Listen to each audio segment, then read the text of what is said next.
I woke up to a face I didn't recognize staring back at me from the mirror. The town said it was mine, and the longer I argued, the more convinced they became that I was lying. Welcome to Horror Audiobook. You don't lose yourself all at once.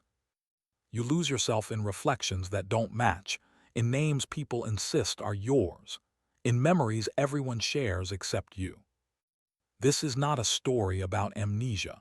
This is a story about replacement, about waking up in a sealed town where every mirror shows a stranger, and every stranger knows exactly what you're capable of.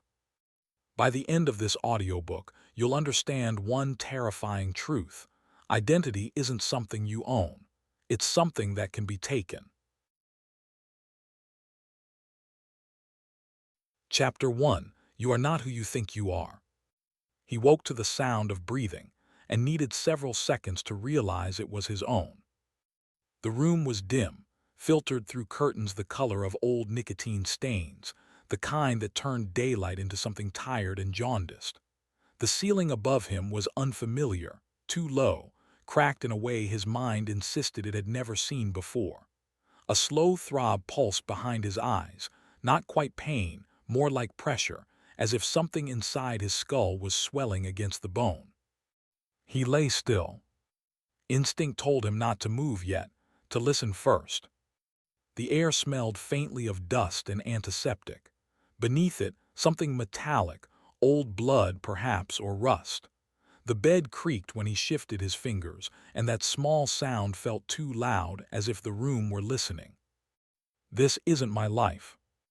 The words came uninvited, settling into his thoughts as if they had been waiting for him to wake up. He sat up slowly. The blanket slid off his legs, revealing skin marked by thin white scars along his forearms, surgical precise. He stared at them, his stomach tightening.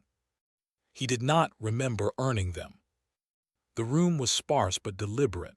A wooden dresser, a narrow desk, a chair positioned neatly beneath it, like someone had taken care to leave things orderly. On the desk lay a wallet, a phone, and a small stack of papers weighed down by a tarnished key. Everything about the arrangement suggested ownership, familiarity, routine. None of it felt like his. He swung his legs over the side of the bed. The floor was cold, grounding him in a way that made his heartbeat slow just enough for curiosity to creep in beneath the fear. He picked up the wallet with hesitant fingers, as though it might recoil from his touch. Inside was an identification card. The photo showed a man about his age, dark hair neatly trimmed, eyes steady and unremarkable.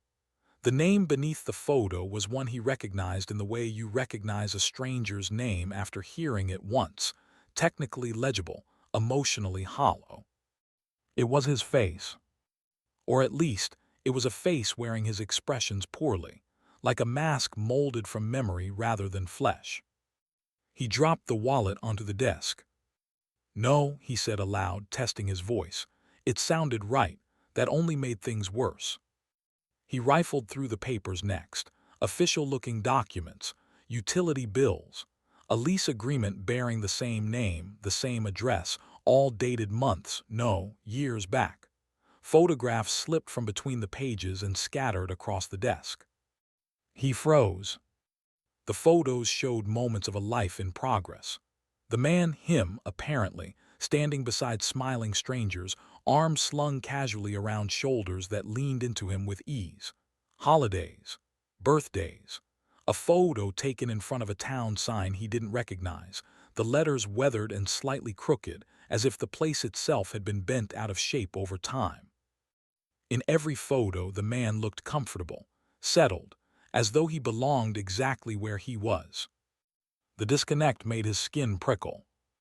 "This isn't my life," he whispered, the phrase returning like a reflex. Saying it felt necessary, like pressing on a bruise to confirm it still hurt.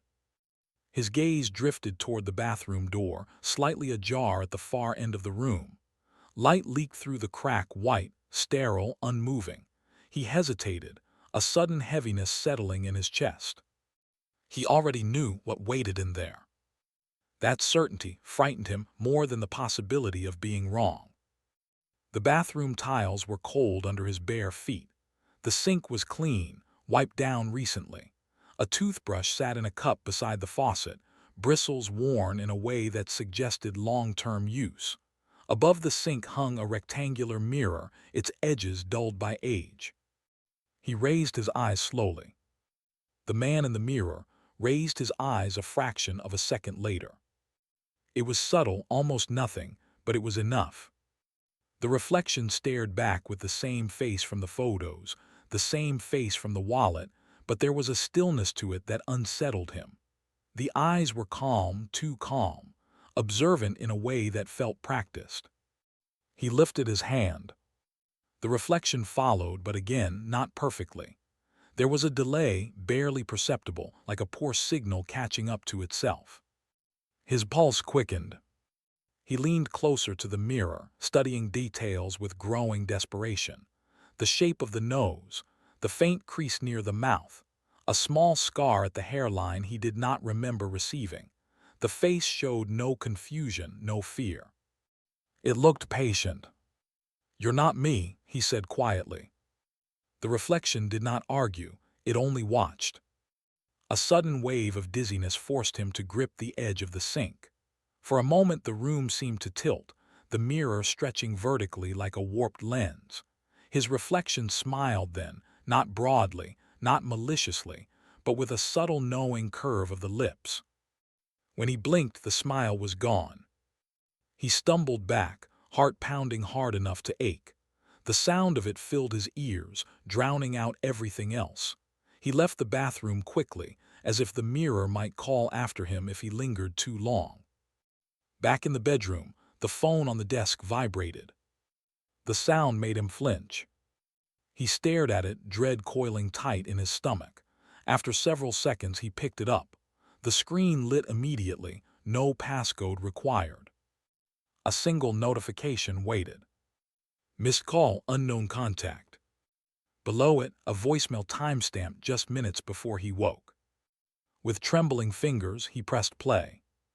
A man's voice filled the room, low, steady, familiar in a way that sent a chill through him. "Welcome back," the voice said. "We were starting to think you wouldn't wake up this time." The message ended. Outside the window, somewhere beyond the yellowed curtains, a distant sound carried through the air. Voices, multiple, speaking in unison, too far away to make out the words, but close enough to be waiting.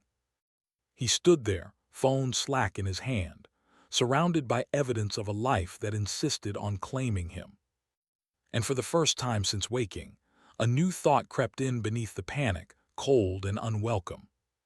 What if the problem wasn't that this wasn't his life, but that it was, and he was the only one who had forgotten? The voices outside grew louder, and the mirror, unseen behind him, reflected a man who had never left at all. Chapter 2: The Town That Wasn't on Any Map. Morning arrived without ceremony. There was no sunrise, no gradual brightening or warm spill of light. The room simply shifted from dim to less dim, as if someone had adjusted a dial rather than the sky. The curtains still filtered everything into that sickly yellow haze, and when the man finally gathered the nerve to look outside, he found a street that felt unfinished. It was quiet in a way that pressed inward. The buildings across the road leaned slightly, not enough to be damaged, just enough to suggest fatigue. Brick storefronts with narrow windows. A cafe with a hand-painted sign swinging gently despite the absence of wind.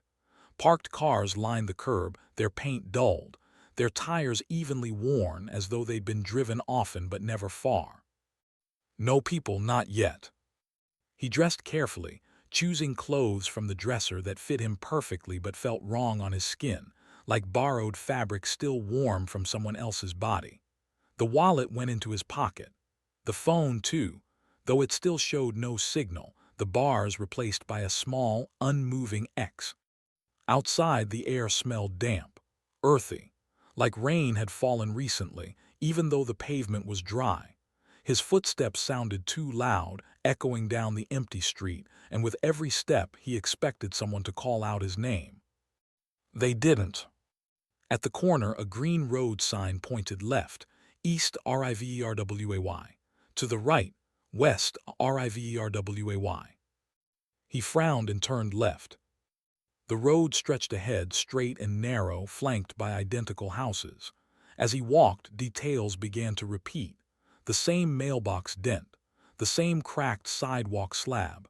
After 10 minutes, he slowed. The cafe sign swung ahead of him. His breath caught. He stood at the same corner he'd started from, the contradictory sign still pointing both ways toward the same destination. No, he murmured, though there was no one to argue with. He tried again, this time taking a side street. It curved gently, pleasantly even, like a path designed to calm you. Halfway down, the houses changed color, from gray to blue to gray again. Then he was back on the main road, the cafe sign creaking softly. A laugh escaped him, sharp and humorless. "Okay," he said aloud, "very funny."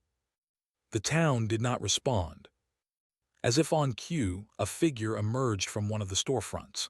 An older woman, hair pinned neatly back, apron dusted with flour. She smiled when she saw him, not warmly, but with recognition. "There you are," she said. The words landed with uncomfortable weight. "I'm sorry," he replied carefully. "Can you tell me where I am?" Her smile tightened just a little. "You're home." "That's not," he stopped himself, forcing calm. "I mean the name of the town." She hesitated, just long enough to be noticeable. "You always ask that," she said lightly, as if indulging a habit. "It's on the signs." He glanced back at the corner. "Those don't make sense." "They don't need to," she replied. Her eyes flicked to his face, searching it. "You look tired. You came back again." The phrase slid into him like a splinter. "What do you mean, again?" The woman's expression shifted, not to fear exactly, but caution. The smile returned, practiced and shallow. "You should eat," she said. "You always think better after you eat." Before he could respond, she turned and went back inside the cafe, the bell over the door chiming softly. More people appeared as the morning wore on. A man sweeping the sidewalk, a pair of teenagers leaning against a lamppost, whispering and laughing until they noticed him, then falling abruptly silent. Each greeted him with the same peculiar familiarity. "Good to see you. Back on your feet, huh? You came back again." He asked questions. They answered, but never directly. Directions were vague. Names slipped away as soon as he heard them. When he pressed too hard, conversations ended politely but firmly, like doors closing without a sound. At a small grocery, he caught sight of himself in the security mirror mounted near the ceiling. The curved glass distorted his reflection, stretching his features into something subtly wrong. For a moment, the image didn't move at all. Then it blinked. He turned away quickly, pulse hammering, and nearly collided with the shopkeeper, a thin man with tired eyes and hands stained purple from fruit. "You look like you've seen a ghost," the man said, almost kindly. "I'm lost," he replied. "I need to leave." The shopkeeper's hand stilled. He leaned closer, lowering his voice. "There is no leaving," he said. "Not like that." "Then how?" The man hesitated, eyes darting toward the door. "You don't remember yet," he said finally. "That's probably for the best." "For whose best?" The shopkeeper straightened, smile snapping back into place. "Cash or card?" Outside, the sky remained the same dull, overcast gray. Hours passed, or felt like they did, but the light never changed. Hunger gnawed at him, and with it came flashes of something else.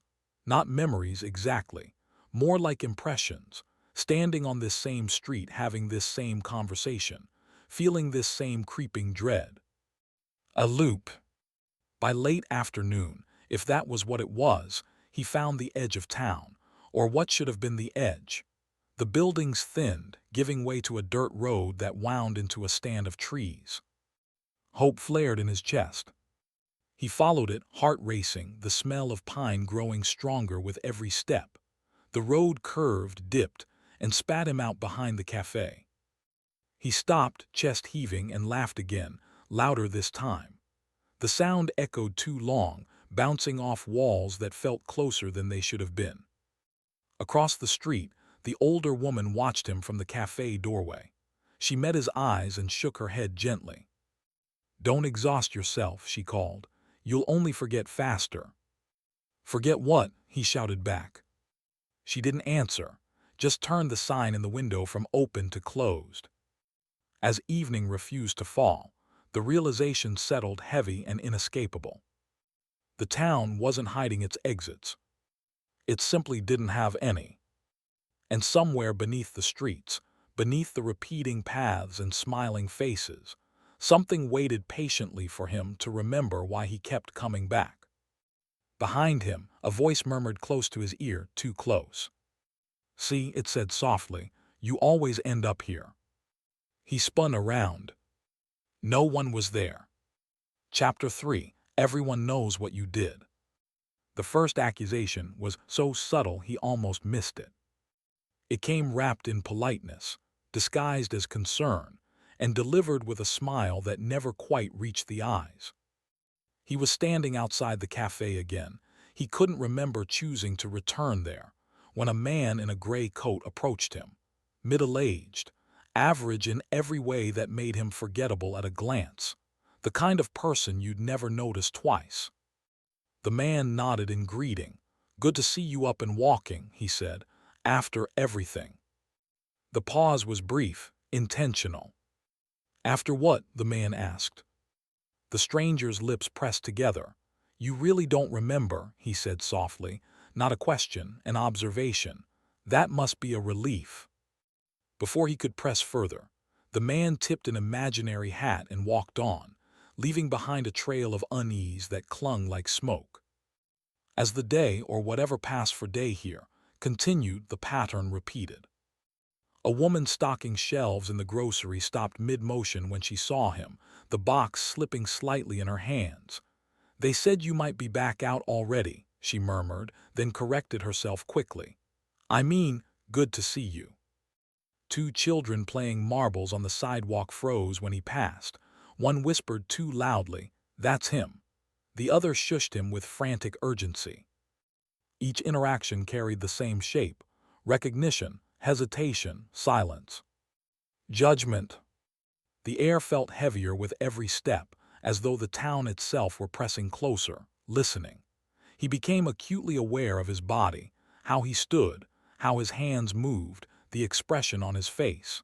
Every gesture felt like it might be misinterpreted, used as confirmation of something unspoken. At the edge of the square stood a narrow street he hadn't noticed before. It sloped downward between two buildings, swallowed quickly by shadow. No sign marked it. No people lingered nearby. A chill ran through him. He took one step toward it. "Don't." The word came sharp and immediate.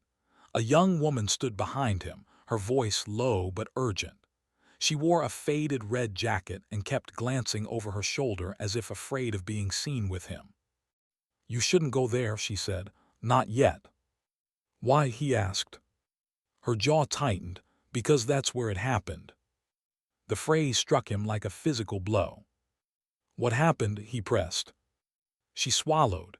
"You really don't know," she said, then more quietly, "or you're pretending very well." "I didn't do anything," he said, the words tumbling out faster than he intended. "I don't even know who I am." Her eyes softened for a moment. "That's what you said last time," she replied, "right before everything got worse." She stepped back, increasing the distance between them. "Just don't go digging, not until you remember why you stopped." "Stopped what?"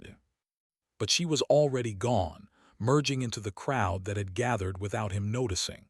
For the first time, he realized the town was busier now. People moved through the square, talking quietly, casting glances in his direction. None of them met his eyes for long. A siren wailed suddenly, distant but piercing. His heart leapt into his throat before he realized it wasn't approaching. It was stationary, looping, like a recorded sound played on repeat. It ended as abruptly as it began. The silence that followed felt deliberate. He retreated back toward the boarding house, the place that insisted on being his home. The familiar streets offered no comfort now. Each building felt like an observer, each window an unblinking eye. Inside, the hallway smelled faintly of bleach and something sweeter beneath it, cloying and wrong. As he passed the staircase, he noticed a rope stretched across it, tied hastily to the banister. A handwritten sign hung from the rope. "Do not go upstairs. Until you remember." His breath caught. He stared at the steps beyond the rope. They disappeared into shadow after the first landing, the darkness above thick and oppressive. Something about that space pulled at him, a gravity he couldn't explain. His phone vibrated in his pocket. He fumbled it out, hands slick with sweat. A new message waited, sender still listed as unknown. "You promised you wouldn't go back there." His pulse thundered in his ears. "Back where?" Another message arrived before he could respond. "You know what happens when you do." He backed away from the staircase, the rope swaying slightly as if brushed by an unseen hand. His mind raced, assembling fragments into half-formed conclusions. There was a place he wasn't supposed to go. There was something he had done there. And everyone knew. That night, if it could be called night, with the sky unchanged and the light merely dimmer, sleep came in broken pieces. He dreamed of hands reaching for him in the dark, of voices chanting his name in unison, of standing in front of a door, knowing that opening it would change everything, and doing it anyway. He woke with his heart pounding, sheets tangled around his legs. On the desk lay a photograph he did not remember leaving there. It showed the narrow street between the buildings, the one he'd been warned away from. At the center of the image stood a figure blurred by motion, face indistinct, posture unmistakably familiar. On the back, written in careful ink, were 4 words. "This is where you started." Outside his door, footsteps paused. A voice whispered through the wood, soft and knowing. "You're getting close," it said. "That's why everyone's afraid again." The footsteps moved away. He sat there in the dim room, photograph shaking in his hands, the weight of unseen judgment pressing down on him. Whatever he had done, the town remembered. And it was only a matter of time before he did too. Chapter 4. Mirrors are not windows, they are doors. He stopped trusting reflections on the 3rd day. Not because they were wrong, but because they were patient. It began with small things, the kind of errors you could almost forgive if you weren't already afraid. In the boarding house bathroom, he leaned forward to rinse his face. Water ran cold over his fingers, sharp enough to make him gasp. When he straightened, towel pressed to his skin, the man in the mirror was still bent over the sink. Just for a moment. Just long enough for dread to bloom fully before the reflection snapped upright, perfectly aligned again. His heart pounded. He stared hard, daring the glass to betray him again. It didn't.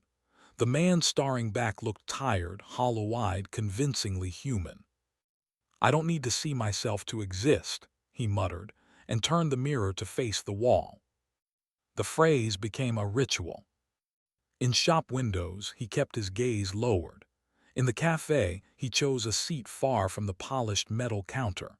When he passed parked cars, he angled his body away from their glossy doors. Avoidance brought relief, brief, fragile relief. But mirrors, he learned, were everywhere. He caught movement in the reflection of a picture frame in the hallway, his reflection lagging again, eyes lifting a beat too late. In a puddle on the street, his silhouette smiled though his mouth remained still. Once, passing a darkened storefront, he saw himself standing inside the shop, hands pressed flat against the glass from the other side. That time he ran. He didn't stop until his lungs burned and the streets blurred into repetition. When he finally slowed, he found himself back in the square, chest heaving, the cafe sign creaking overhead. A man stood nearby, tall and neatly dressed, polishing his glasses with a handkerchief. He looked up as if he'd been expecting him. "You're doing it again," the man said mildly. "Doing what?" he snapped.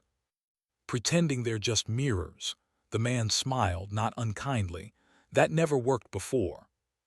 The words tightened something deep in his chest. "They're reflections," he said. "That's all."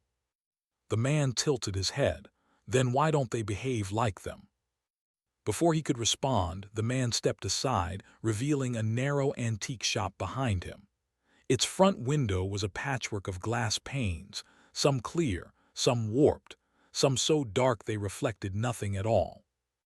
"You should stop fighting it," the man continued. "You'll only make it harder when it's time to cross." "Cross what?" The man's smile widened. "You really don't remember." He walked away, leaving the shop behind like a dare. Inside, the air smelled old, dust, oil, and something faintly sweet beneath it.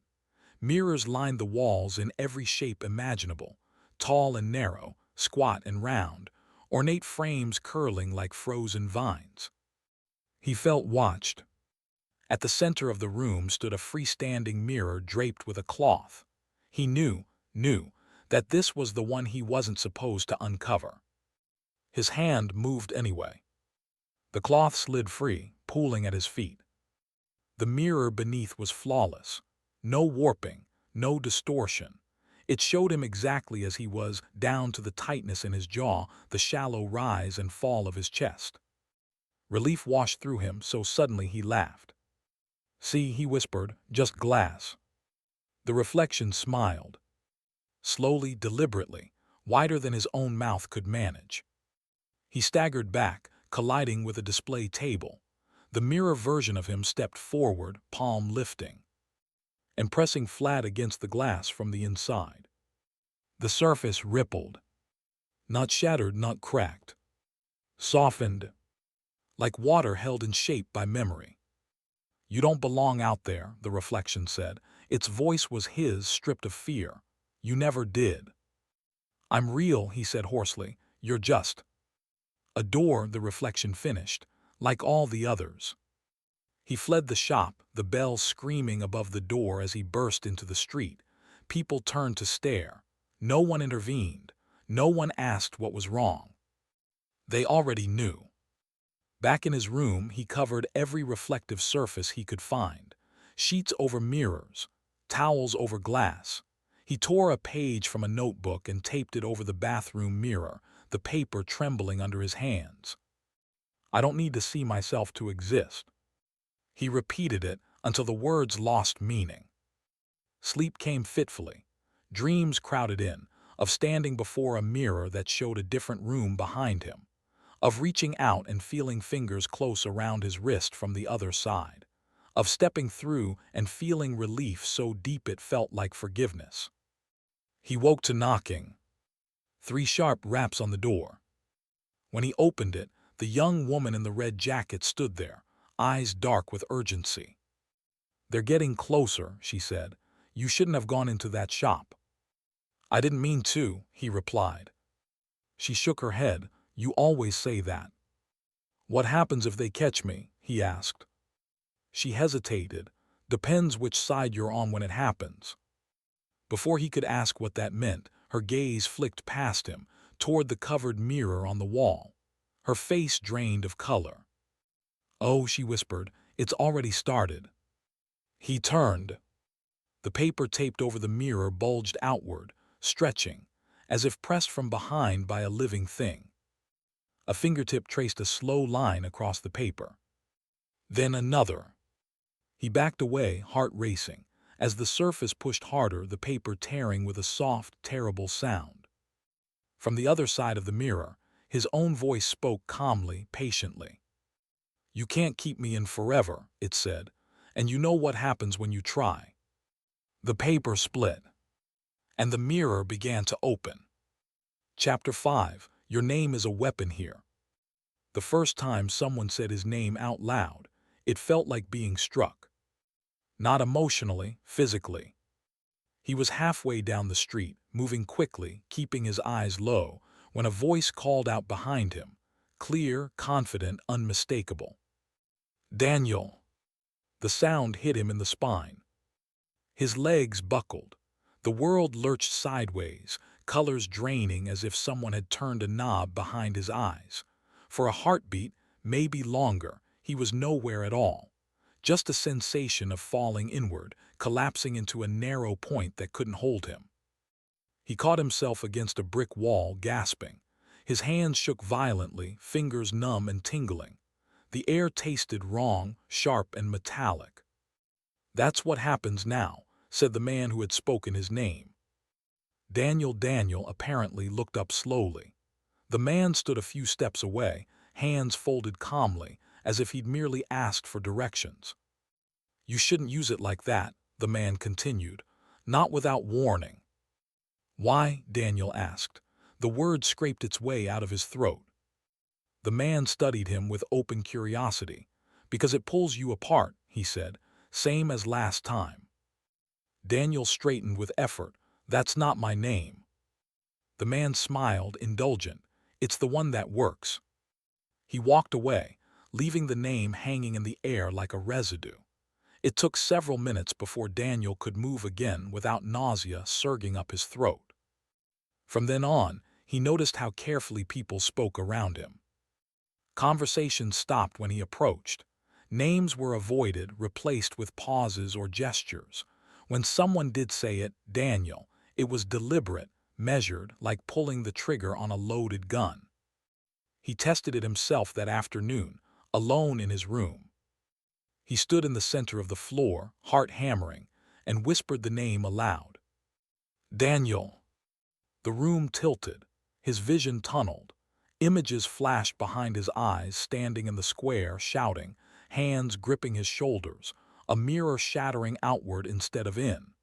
The sensations vanished as quickly as they came, leaving him dizzy and sweating. He sank onto the bed, breathing hard. The name wasn't a label. It was a lever. Outside, the town had grown louder, not busier, just more present. Sounds carried too clearly. Footsteps echoed in rhythm. Somewhere children were playing. Their voices drifted through his open window. At first it sounded like a game, a sing-song cadence, playful and innocent. He almost smiled until the pattern resolved. "Daniel," they chanted. "Daniel. Daniel." Each repetition tightened the pressure behind his eyes. With every syllable, the room seemed to contract, walls inching closer. He staggered to the window and looked down. A group of children stood in a loose circle in the street below.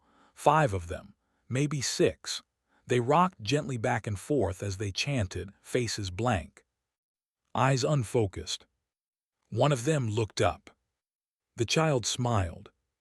The pressure spiked violently. Daniel cried out, clutching his head as the world fractured around him. The chanting grew louder, faster, overlapping until it became a single, droning sound that filled his skull. "Stop," he shouted. The chanting ceased instantly. The children stared up at him in silence. Then, as one, they dispersed, wandering off in different directions like nothing had happened. Daniel collapsed against the wall, shaking. Later, how much later, he couldn't tell, he ventured back outside. He avoided the square, sticking to narrow streets, keeping his head down. Still, the town found ways to remind him. A woman passed him and murmured the name under her breath. His knees nearly gave out. A man at the grocery counter spoke it casually, and Daniel dropped his basket, the sound of cans hitting the floor echoing too loudly. "You shouldn't say it," Daniel snapped, louder than he intended. The man raised his hands placatingly. "Easy," he said. "It's just a word." "No," Daniel replied through clenched teeth. "It's not." The man's expression flickered, something like pity, maybe fear. "That's what you told us," he said, "before you taught us how to use it."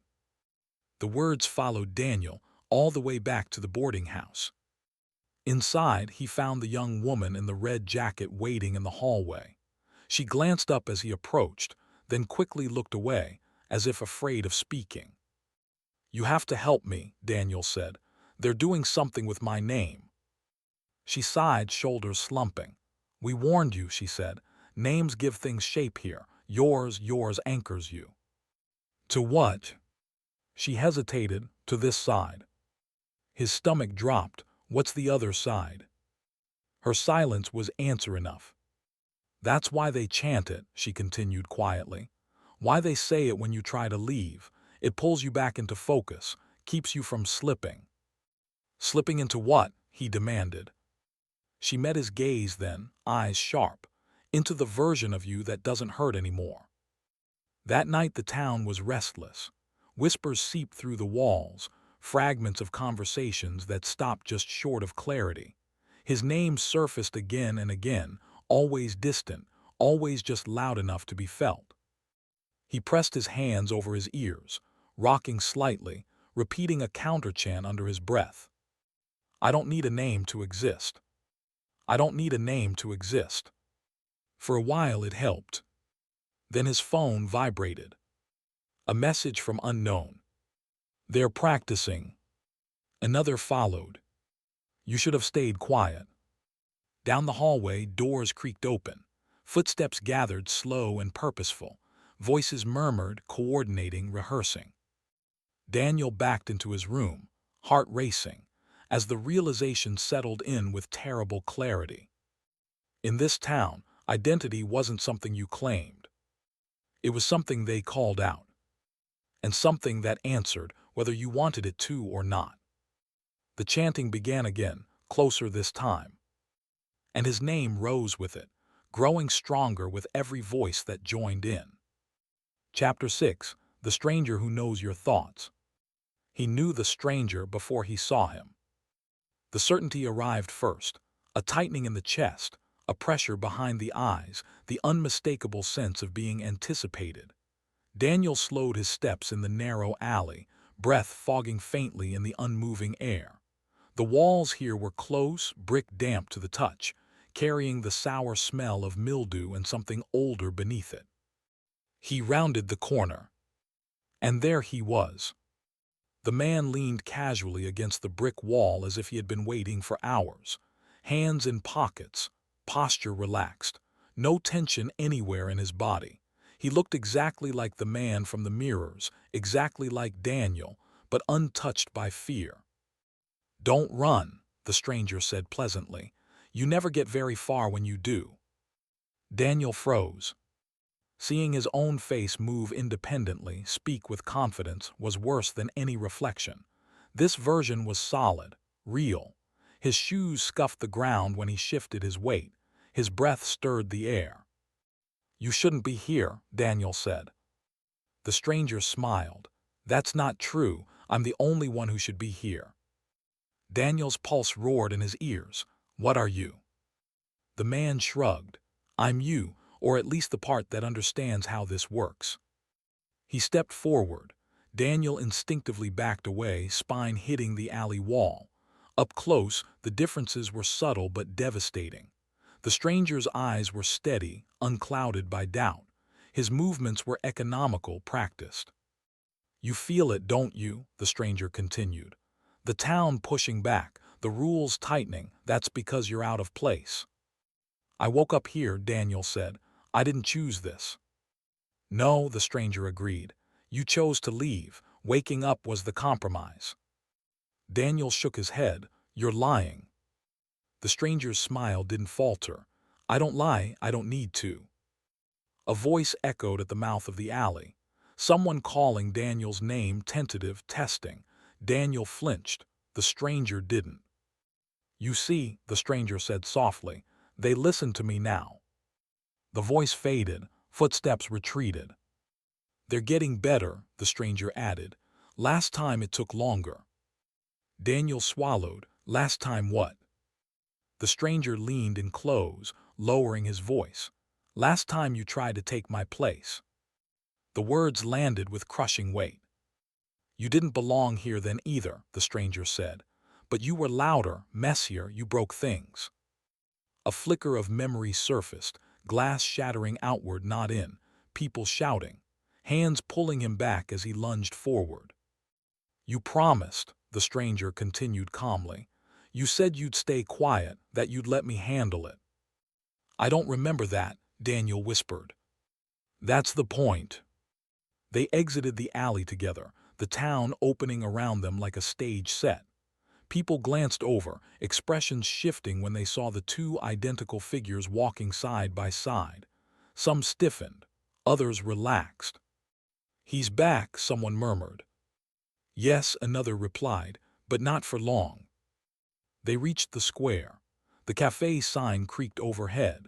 The air hummed with anticipation, as though the town itself were holding its breath. This is where we decide things, the stranger said. You felt it pulling you here, haven't you? Daniel nodded despite himself. You always do, the stranger said. This is the part where you realize survival means knowing when to stop fighting. What happens to me? Daniel asked. The stranger considered this. You'll fade, he said finally, slowly, comfortably. The town will help, they always do. And you? I stay, the stranger replied. I belong here, you don't. The phrase rang with absolute certainty. A sudden shout broke the tension. The young woman in the red jacket pushed through the gathering crowd, eyes wild. No, she said, you can't do this again.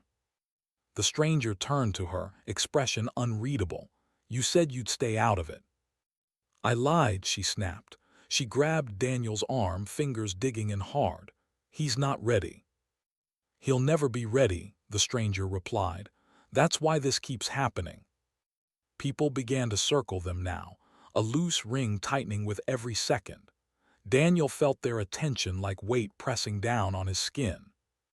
You don't have to listen to him, the woman said urgently. You still have time. The stranger laughed softly. Time ran out the moment he woke up. The pressure surged. Daniel's vision blurred. He felt himself thinning, thoughts slipping away before he could hold onto them. I don't belong here, Daniel said desperately, repeating the words like a lifeline. The stranger leaned close, voice gentle. Exactly. The crowd began to chant, not his name this time, but something older, deeper. A sound without meaning, but heavy with intent. Daniel felt himself pulled toward the center of the square, toward the stranger, toward the place where reflections became flesh. As the chanting grew louder, the stranger straightened, shoulders squaring, face settling into something final. I'll take it from here, he said. Daniel felt his grip on the world loosening. And as the town closed in around him, one terrible thought surfaced above the rest. This wasn't the first time he'd been replaced. It was just the closest he'd come to remembering it. Chapter 7. Memories can be implanted. They didn't restrain him. That was the first thing Daniel noticed when he came back to himself. No ropes, no locked room, no guards at the door. He lay on a familiar bed in the boarding house, the same yellowed light seeping through the curtains, the same faint smell of antiseptic and dust. His clothes were neatly folded on the chair. A glass of water waited on the nightstand, untouched. It would have been comforting, if not for the certainty settling in his chest that something had already been done to him. Hours passed, though outside, the light never changed. When he finally stepped into the hallway, the town greeted him differently, softer, kinder. People smiled with something like relief instead of caution. Feeling better? We were worried about you. Rough episode, but you pulled through. Each sentence carried an assumption that he remembered what they were referring to. At the square, a small crowd had gathered. Chairs were arranged in neat rows, facing a makeshift stage draped with white cloth. Someone pressed a program into his hands. Remembrance Day. A community reenactment. The paper trembled slightly in his grip. The young woman in the red jacket stood beside him, her expression tight. Don't fight it, she murmured. It'll hurt less if you don't fight. Fight what? Daniel asked. She didn't answer. The reenactment began without announcement. People stepped onto the stage, moving with practiced ease. A man took the role of Daniel. A woman stood in for someone he didn't recognize but felt inexplicably close to. Their movements were precise, rehearsed to the smallest detail. They acted out scenes from a life Daniel didn't remember, but his body reacted anyway. A laugh bubbled up in his chest when the actor smiled. A pang of grief struck when the woman turned away. His pulse quickened during an argument he couldn't recall having. Memory doesn't mean truth, he told himself. But the sensations were persuasive. As the reenactment continued, photographs appeared, passed through the crowd, held up for all to see. Daniel recognized the images. He'd seen them before. Birthday parties, the square at night, a mirror-lined room he hadn't entered yet. "Do you remember this?" someone asked gently, holding a photograph inches from his face. He nodded before he could stop himself. And that was the problem. The memories came in fragments at first, flashes, standing in the square, shouting his own name until his throat burned, breaking a mirror and feeling relief as blood ran down his hands, being pulled away as the crowd screamed. The images felt real. They just didn't feel his. Memory doesn't mean truth. That phrase became his anchor as the town escalated its efforts. They invited him to dinners where everyone reminisced at once, finishing each other's sentences. They walked him through familiar routes, narrating events that had supposedly happened at each corner. "You stood here," they said. "You said this. You promised that." And sometimes, horribly, he remembered saying it. The stranger appeared often now, always at the edges of these gatherings, watching with calm approval. Occasionally, he would lean close and whisper corrections. "No, it was later than that. You're mixing it up. Let it settle, it'll feel right soon."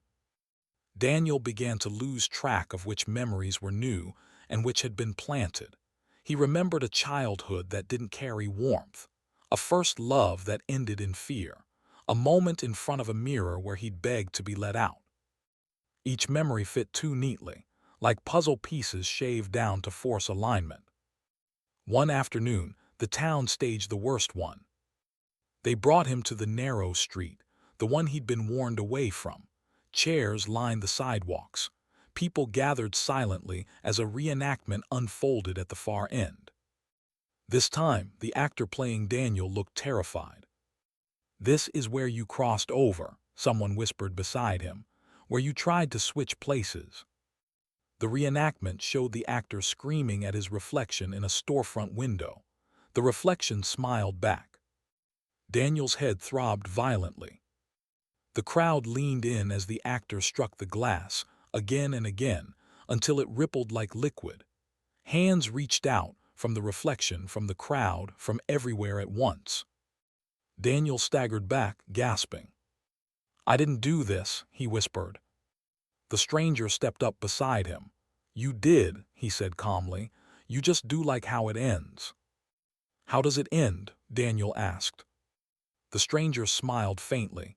"It ends with me here, and you quieter." That night Daniel dreamed memories in full color, not fragmented flashes, entire scenes, long conversations, shared laughter, decisions made with certainty. When he woke, he couldn't tell which parts were missing before. He stared at his hands, searching for scars he now remembered earning. They were there, exactly where the memories said they should be. Memory doesn't mean truth. He repeated it as he walked through town the next day, as people nodded approvingly, as the stranger's presence grew more solid while his own thoughts felt thinner, less urgent. At the mirror, uncovered now because resisting felt pointless, he saw himself standing straighter, calmer, more like the man who belonged. Behind him, faint but unmistakable, stood another figure, blurred, pale, already receding. Panic flared too late. The stranger's voice echoed in his mind, confident and final. "They don't need to convince you anymore. You're remembering on your own." Daniel pressed his palm to the glass, desperate. The reflection pressed back. And this time, it didn't feel like a barrier at all. Chapter 8. Escape only works if you are no one. The idea of escape came to him fully formed, as if it had been waiting for permission. Not hope, hope required belief. This was instinct, the animal certainty that staying meant disappearing. He didn't tell anyone, not the woman in the red jacket, not the strangers who smiled like they already knew the ending, not even the man who wore his face and walked the town with the ease of ownership. Daniel waited until the town settled into its peculiar stillness, when conversation softened, when footsteps thinned, when the air felt less crowded with attention. Then he ran. He didn't follow roads. Roads were traps. He cut between buildings, scraped his arms on fences, pushed through alleys that smelled of rot and wet paper. His breath tore in and out of him, lungs burning, legs screaming. For the first time, the town resisted sluggishly. Streetlights flickered. Corners appeared where they hadn't before. The ground sloped downward, pulling him away from the square. Hope sparked despite itself. He reached the edge, the place where buildings thinned and the forest pressed close, branches knitting together overhead. The dirt path ahead looked unfamiliar, untouched. Daniel laughed breathlessly and stepped forward. The world reset. Not violently, not dramatically. Just subtly. He found himself standing on the same path, but the trees were closer now, thicker, the air heavier. His hands shook as he looked down at himself. Something was missing. Not physical, something quieter. His name felt distant. He frowned, trying to summon it. Nothing came. Footsteps sounded behind him. "Don't stop," the woman in the red jacket whispered urgently, appearing at his side. "You did it, just don't look back." "What did I do?" he asked. She grabbed his hand and pulled him forward. "You let go, just a little." They ran together this time. The forest swallowed them, branches clawing at their clothes. Daniel's thoughts blurred, details slipping away as if scraped loose by motion. He couldn't remember the boarding house clearly anymore. Or the mirror shop. Or the sound of his name when it was shouted. Fear surged, but it was thinner now, less anchored. The path opened suddenly onto a road. A real one. Faded lines, cracked asphalt, a distance that actually went somewhere. Daniel staggered onto it, laughing and crying at once. "I made it," he said. The woman stopped behind him. "No," she said softly. He turned. She looked wrong, less solid. Her face blurred at the edges like a photograph left too long in water. "You went too far," she continued. "You weren't supposed to let go of that yet." "What?" Daniel demanded. "What did I lose?" She hesitated, then smiled sadly. "Me." The road shuddered. The sky darkened, not to night, but to something flatter, emptier. The lines on the asphalt peeled away like paint. Daniel's head throbbed as memory rushed back in fragments. The town, the square, the stranger. His name. Pain exploded through him. He screamed as the world folded inward. When sensation returned, he was standing in the square again. But it was different. The cafe sign hung at a slightly different angle. A window was cracked that hadn't been before.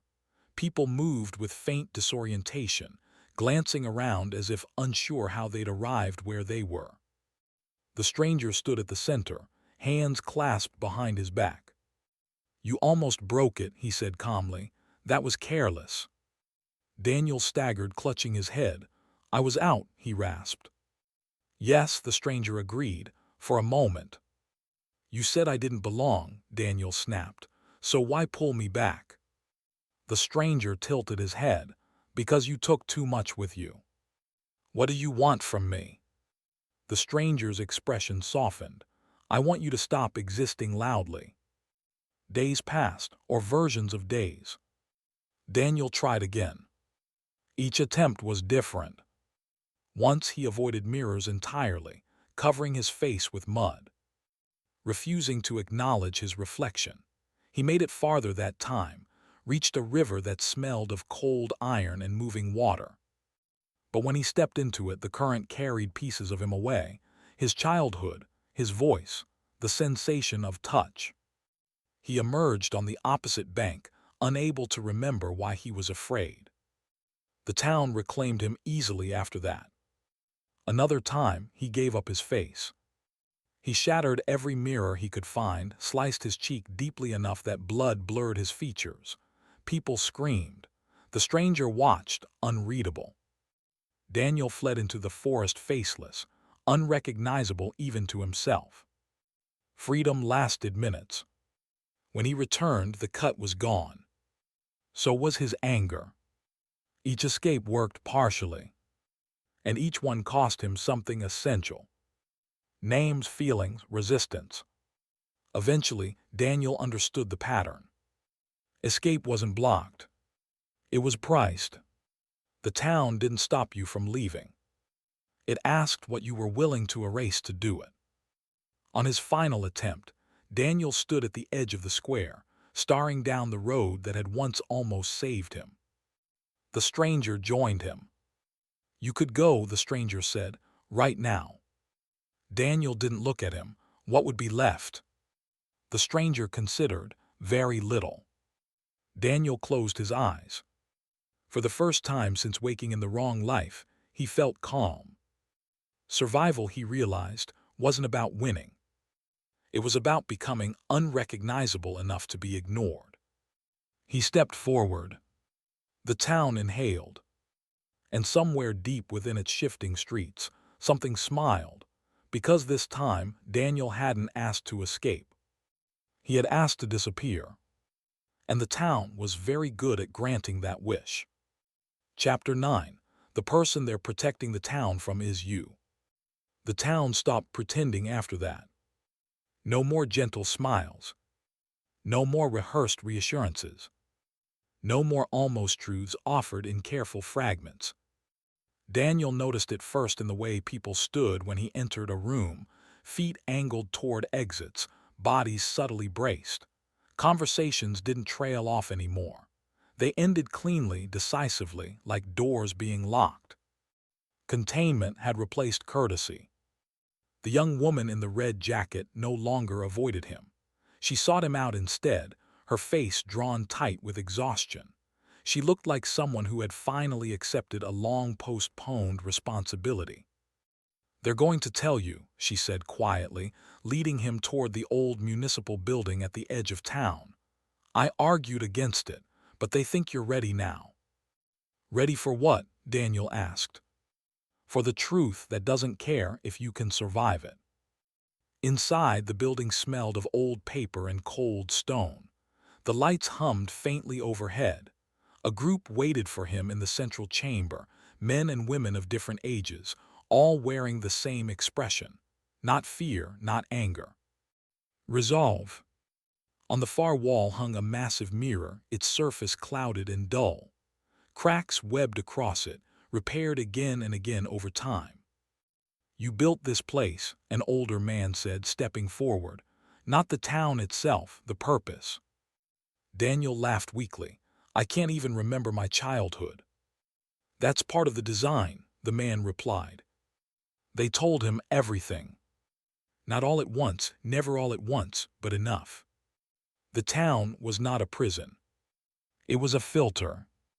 A place where things that couldn't exist out there were kept from spreading, where identity was stabilized, fractured, rewritten as needed, where dangerous selves that learned to move between reflections, to overwrite others, to survive by replacing, were contained.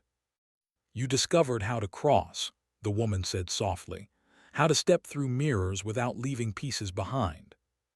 Daniel's mouth felt dry. "That's not possible." "It is," she replied, "if you don't care who you become." The stranger appeared then, leaning casually against the doorway as if this were all deeply amusing. "They're simplifying," he said. "It was elegant, really. Daniel turned on him. "You're the monster," he said. "You belong here, they said it themselves." The stranger smiled, but there was no warmth in it now. "I belong everywhere," he said. "That was the problem." The truth settled slowly, like sediment sinking through water. The stranger wasn't the copy. Daniel was.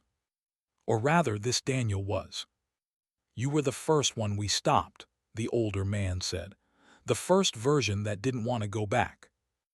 Daniel's head throbbed as memories stirred, real ones this time. Standing in front of a mirror, terrified not of being trapped, but of being erased. Learning that if he crossed at the right moment, he could push the other version out instead. Survival through substitution. "You came back wrong," the woman whispered. "Incomplete, loud. You kept trying to reclaim what wasn't yours anymore." "That's why they chant your name," the stranger said. "Why it hurts you. Names anchor originals. Copies unravel when they're spoken too often." Daniel staggered back. "So what am I?" he asked. The room was silent. Finally, the older man spoke. "You're what was left when we sealed the breach." Daniel laughed, a thin, broken sound. "Then why not destroy me?" The stranger answered this time. "Because you're useful." The mirror on the wall rippled faintly. "You absorb the instability," the stranger continued. "Every time you try to leave, every time you fracture, the town resets around you. You're the pressure valve." Daniel's stomach twisted. "You're protecting them from me." "Yes," the woman said, "and from what you could become again." He looked at the stranger, at the calm certainty, the ease of existence. "So you're the original," Daniel said. The stranger tilted his head. "Does it matter?" The question lingered, heavy and unavoidable. If the original no longer remembered being original? If the copy suffered, feared, hoped? Which one deserved to exist? The mirror cracked louder this time. A deep fissure spread across its surface, light seeping through from somewhere behind it. Daniel felt a pull, not toward escape, but toward completion. The stranger stepped closer. "We can end this," he said. "One of us stays whole." "And the other?" Daniel asked.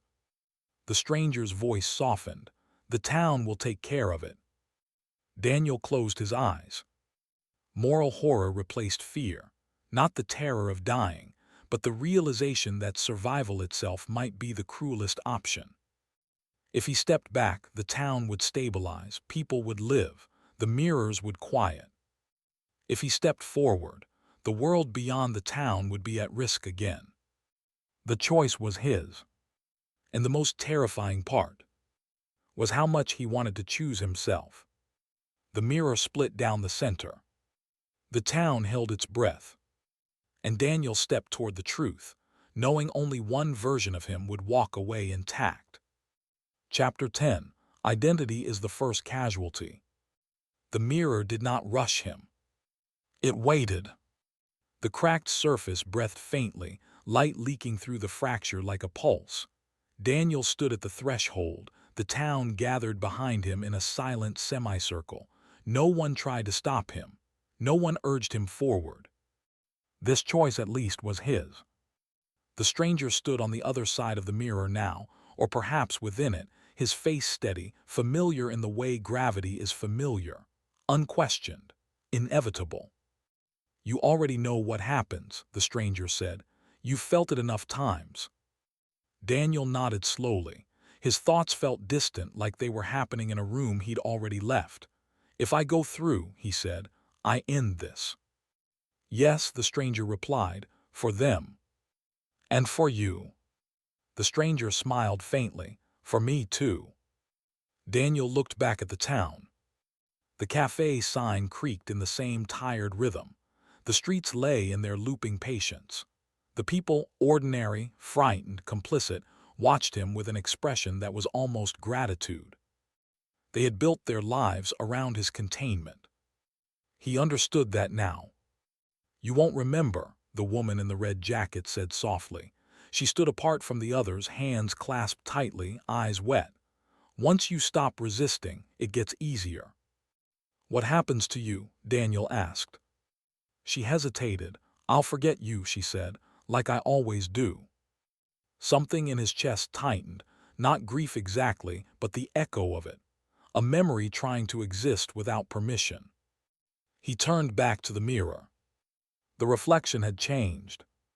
For the first time since waking in the wrong life, the face staring back at him was unquestionably his. No lag, no distortion, no patience. Just recognition. It felt like surrender. "I don't want to disappear," Daniel said quietly. The stranger's voice softened. "No one ever does." "Then why did you?" The stranger was silent for a long moment. Then, "Because someone had to stay." The words settled heavily. Daniel stepped closer. The glass rippled outward, cool against his fingertips, not resisting, inviting. Fragments rushed in, real memories, not planted ones, standing in a room full of mirrors long ago, learning how to step through. Realizing too late that survival came with consequences that didn't stop multiplying. He remembered choosing himself. And he remembered the cost. Identity, he understood now, was never the thing you lost last. It was the first thing you sacrificed, slowly, piece by piece, until survival became indistinguishable from erasure. Daniel exhaled. "I'll stay," he said.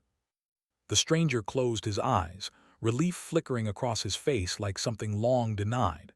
"Thank you." The mirror opened. Daniel stepped forward. The sensation wasn't pain. It was release. Thoughts loosened their grip. Names slid away. The pressure he'd lived under since waking dissolved, replaced by a deep, enveloping quiet. He felt himself spreading, not outward but inward, diffusing into something vast and diffuse. The town exhaled with him. When the mirror sealed again, it showed only one man standing before it. The stranger, whole, complete, straightened his coat and turned back to the gathered townspeople. "It's done," he said. They nodded, some smiled. Life resumed with careful normalcy. Behind the mirror, Daniel remained. Or rather, what was left of him did. Not a man, not a self. A function. Time passed differently there. He felt the town through pressure changes, through the hum of stability returning. Each loop smoothed out, each reflection quieted. He did not think of escape anymore. There was nothing left to escape as.